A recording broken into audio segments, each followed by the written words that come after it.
po. Ito po ay birthday event na sa kaibigan na sana po lang ikinig po ang lahat. Ito po ay birthday event na kaibigan natin at mahal natin si Jaja. Para sa mga co-instructors namin, baka po pwedeng maglambing ng inyong service as OTS instructor. And she has been a financial analyst for 29 years. Pag financial analyst, ibig sabihin, magaling kumilatis. Magaling magkwenta. Okay? And her projects includes IG Movers, Zumba Organizing, and Jollibee Food Corporation, GH Reconstruction Company, Philippine Film Studio. Kamakailan lang nakita ko sila sa nakita ko kayo sa good mo, yung Channel 5, di ba? Ano ang TV yun? Sa TV5, di ba? Oo. Ayan. And of course, Love Island USA and Survivor USA. Our judge also has experience working as a location accountant for supervisor in USA and Love Island USA. Isang malakas na palakpakan para sa isa sa ating napakagaling na hurado, Ma'am Ans Espina. Ayan, nasaan po siya? Dito ka, Ma'am Ans. O nasaan ang pamulaklak natin sa isan? Hi, Miss Ans. Dito ka po muna. Thank you for accepting the challenge. Next judge is a former champion. Ayaw mo sabihin, former champion, di ba? Of dance sport, Mamburao Collegiate Sport Fest.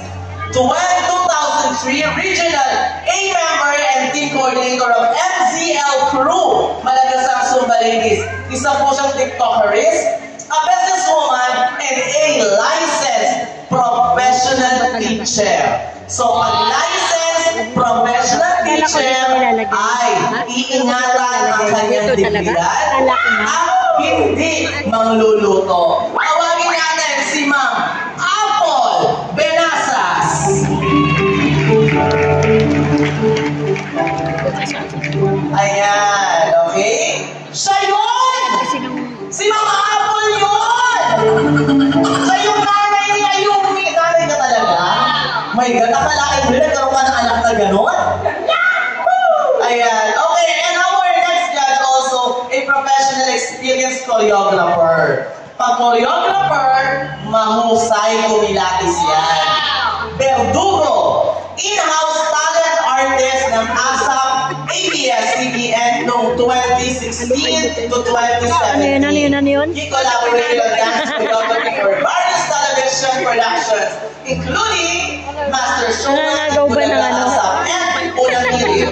Judging experience, nag-judge ng Philippines event, nag-judge siya sa BPI Battle of the Best Interbranch Competition, nag-judge siya ng Bachelor of Performing Arts, Showcase, College of St. Benil, co-director of newly formed group Project Elite. Malakas na palakpakan para kay Sir Lawrence Ladera.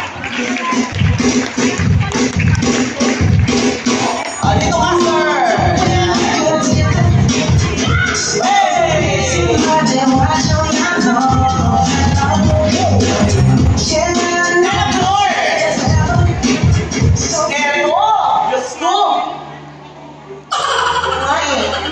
Oo.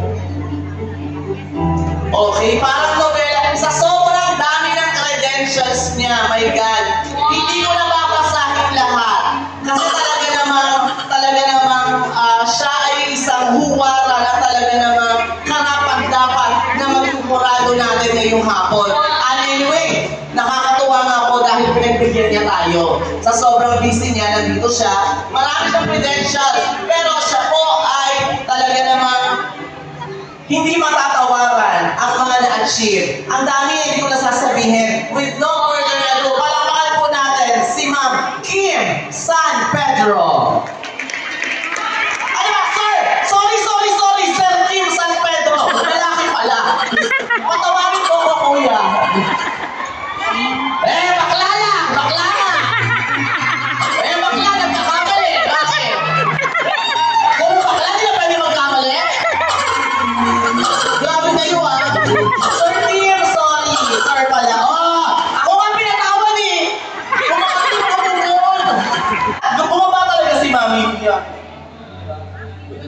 Wala mong matakong. Ayan, mananayaw po nasa telebisyon ng dekada 80. So, ito ang Vicor, mga ganon, mga Dyna, mga ganon. Ayan. And of course, sumailalim. Ang lalim naman po. Sumailalim sa pagsasanay, sa ilalim ni Maestro Douglas Nieva. Wow!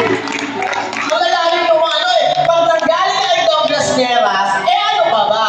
Palakpakan natin si Mami Bills!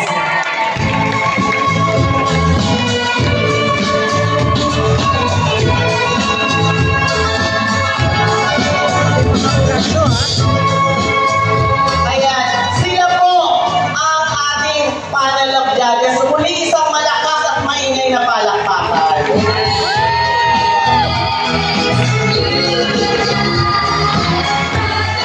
Paabot naman ang mikropono, be. Paabot ang mikropono. Ay, matanong ko lamang, kayo po bang lahat ay, tawag doon, aware po ba kayo sa mga OTS dance competition? Ayan. So, alam nila, sila po ay nakasaksi na, alam nila ang mga kaganapan sa OTS. Okay? Sa OTS natin, ano yung... Para sa akin po, synchronization. Synchronization! Ano yun? Yung pagkakasabay-sabay nila, tsaka yung... of course, yung formation. Kung gano'n nila pinagandaan yung... Ayan. Gusto ko lang linawin, baka naman yung nakakaintindi nito. So, para kay Sir Kim, ba tama? Sir Kim, ayan, synchronization. And energy, of course. Energy. And how about you, madam? Ano po ang bibigyan mo ng malaking puntos? Well, aside sa namin, of course, syempre malinis. Hoy! Diba? Malinis po akong tao. Wala po akong kinagawa siya. At saka, gusto ko kapit ng yung hindi ko pa nakakita. Ay! Punta ako sa... So, para yan sa mga instructor. Kasi OPS susunod lang sila sa instructor. Alam nyo na, mga instructor, ha? Di ba? Hyper ka, mami.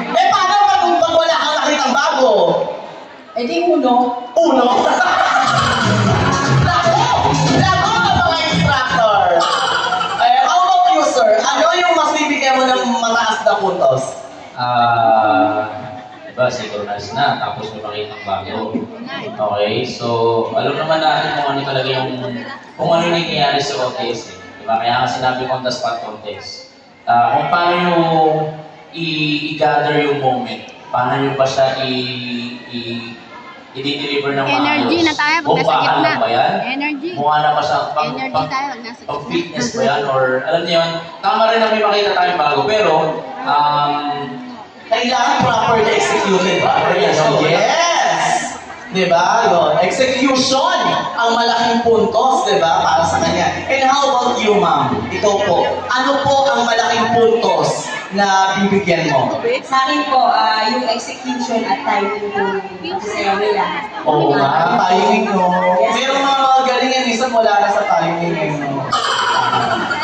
Ayan, ikaw naman, ma'am. Ano ang malaking puntos na nadidiinan mo sa pag-agrado? So, nasabi na nila lahat. I think, add ko na lang po yung, kanilang costume, siyempre. Yeah, oo. Kailangan din nila, nag-partner po sila.